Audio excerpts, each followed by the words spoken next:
Transformations of tangent and cotangent above this line, and I've already drawn a mark, are the rules for the transformations of tangent and cotangent. Make sure you're familiar with those. Pause the video and look at them. Make sure you're familiar with them. We'll do an example down here using steps to find what a tangent or I'll use a tangent. I'll use this one. 2 times tangent. Let's do 1/2 x minus pi over 2 plus 2. So we'll put those features in action by using these steps to find the tangent of this graph, or the graph of this function. All right, so first find the period using B. Find the asymptotes using the period in the horizontal shift. Well, we know the horizontal shift already is pi over 2 to the right because it's negative. Well, let's find the period of this. The normal period of tangent is pi, so the new period equals pi divided by b, which is 1/2 in this case. This is the b. So pi divided by 1/2 is 2 pi. So the new period is 2 pi. For tangent and negative tangent, okay, this is tangent. The first asymptote is at period divided by 2, and shift if there's a c. Now the c is pi over 2 to the right. So 2 pi divided by 2 is pi. We shift it pi over 2 to the right. Our first asymptote is at, I'll put pi here. This is 3 pi over 2. Here's 2 pi. Now a lot of times they ask you to find 2 periods of this, so I'll try to make it somewhat the same distance on the left, and I will draw these in as well. This is negative pi, negative 3 pi over 2. I'm just putting these in on the other side so that we have them. And this is negative pi over 2. A lot of times they give you the grids and they have it marked, but you have to keep these in mind. Okay, so the first asymptote is at 3 pi over 2. I'll scroll down here so that we can get the full graph in there. And then the next, all the other asymptotes are 2 pi away from that. Well, 2 pi is actually 4 pi over 2. We can rewrite it like that. So what's 4 pi over 2 to the left of 3 pi over 2? 1, 2, 3, 4. It's negative pi over 2. And what's 4 pi over 2 to the left of that? Is negative 5 pi over 2.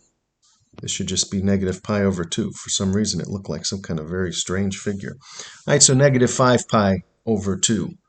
So that's going to be over here. Negative 5 pi over 2. I'll draw, like sometimes they ask for two complete periods. All right, so that's that one. Then it says, so now we've got our asymptotes. Mark the inflection points. The points are at K, halfway between the asymptotes. All right, so halfway between these, 1, 2, 3, 4, halfway is pi over 2. So it's at K. K is plus 2, so we have to go up there. There's our inflection point, and same way here, the inflection point is going to be there. So that's halfway between the asymptotes. We've got our inflection point. Then we mark the intermediate points, which are halfway between the inflection point and the asymptote. That happens to be at these 2 places. You can see I'm darkening those. And these 2 places. Now this is tangent, so it goes up. So the intermediate point is going to be, it's A above and below. This is 2, so it's 2 above on the right side because tangent is increasing, and 2 below on the left side. 2 above on the right side, that's going to go right into the letters, and 2 below on the left side. And then we just draw our graph. So you have to know what tangent does. It does like that. And you have to know what tangent does. It does like that. So that's what this graph would look like. 2 tangent 1/2 x minus pi over 2 plus 2. I followed these steps. Can we see another example of this? Because I might be a little bit confused unless I see another example. All right, let me see if I can find another example that has a question. Here it is. Tangent x minus 1. So tangent x, and see the grid's already drawn for us. I'll do this one in red so it stands out. Tangent x, remember, the Period of just the regular tangent function is pi. The first asymptote is going to be pi over 2, the period divided by 2, shifted if it has to be. Well, there is no horizontal shift here. So there's our first inflection point. This is just the regular tangent graph, but minus 1. So our first inflection point is at pi over 2, and then all the other ones are pi away from that. So pi away from that is negative pi over 2. And pi away from that is 3 pi over 2.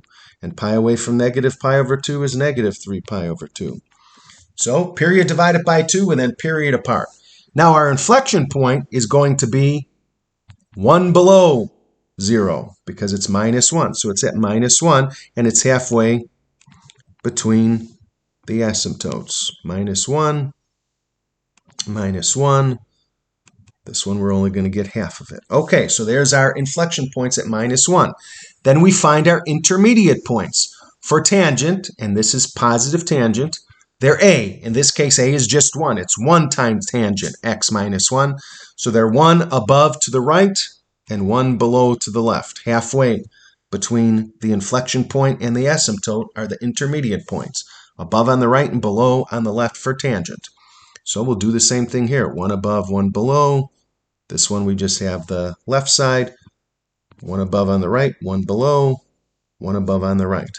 And then we draw our graph just going through those points. Now you have to remember what it looks like because you could. What if you drew a straight line? Well, that would be wrong. You have to know what tangent looks like. And you use those points as guides to show you how this thing has to be drawn. So this would be this, using those points as guides. Okay, so that's what tangent x minus 1 looks like.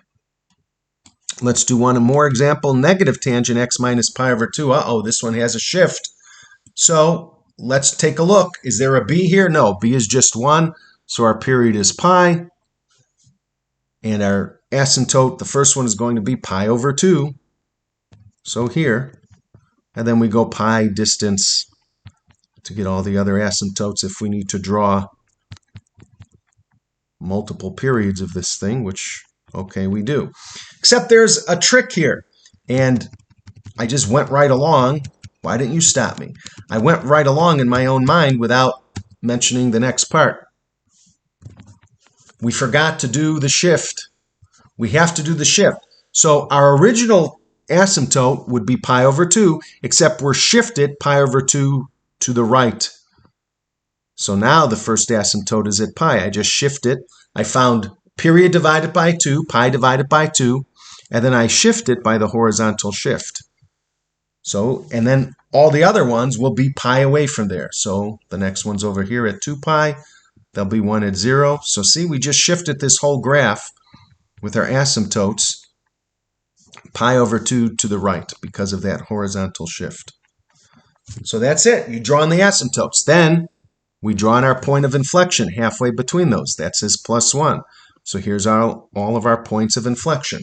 Now this is negative tangent, so that means the intermediate point on the right side is going to be A below it. Well, A is 1 here, so it's 1 below it. And on the left side, it's going to be above it because negative tangent decreases. Same thing here. 1 above, 1 below, 1 above, 1 below, 1 above, 1 below. And then again, you could draw a line between those, but tangent isn't a straight line.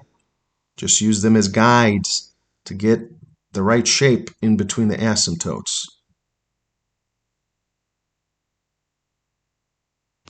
So that's it for tangent. Negative tangent goes down. That's this one.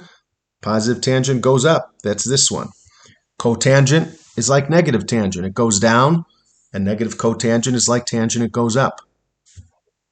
So step 1, find the period using B. Step 2, period over 2, and then shift it if it has to be shifted. Draw your asymptotes. Step 3, points of inflections. That equals this number, the K, just the constant that's added or subtracted from it. Then draw your intermediate points, which is A above and below it, depending on if it's going up or down. And again, you have to know that tangent goes up, negative cotangent goes up. Cotangent goes down, negative tangent goes down. And then you draw the shapes in there.